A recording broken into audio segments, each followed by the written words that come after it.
GMA Integrated News at ABS-CBN News may nilulutong malaking collab.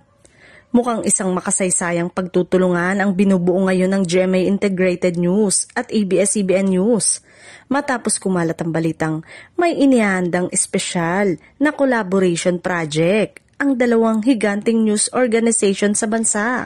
Kahit kapwa pantay at kompetitibo sa larangan ng pagpahatid ng balita, tila handa silang pagsamahin ng lakas para sa isang espesyal at makabuluhang proyekto. Ayon sa mga paunang impormasyon, nasa planning stage pa ang nasabing collaboration at pinaplansya na ang mga detalye ng konsepto, format at kung anong platform ito unang ang ipapalabas.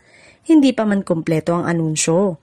Marami na agad ang nag-aabang kung ano ang magiging resulta ng pagsasanib puwersa ng dalawang pinakakilalang news brand sa Pilipinas.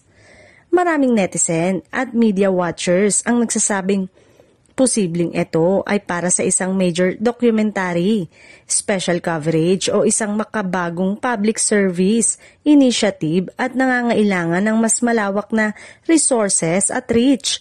Kaya naman, swak na swak ang pagsasama ng ABS-CBN News at GMA Integrated News. Sa ngayon, ay wala pang ibinibigay na kumpletong detalye ang dalawang kampo ngunit kapansin-pansin ang excitement ng kanilang mga supporters. Hindi rin maiwasang isipin ng ilan na maaaring simula ito ng mas madalas na collaboration sa hinaharap, lalo na sa panahon kung saan mahalaga ang mabilis, tumpak at malawak na paghahatid ng impormasyon. Abangan ang official announcement ang GMA Integrated News at ABS-CBN News sa mga susunod na araw na tiyak na isang bigating proyekto ang paparating.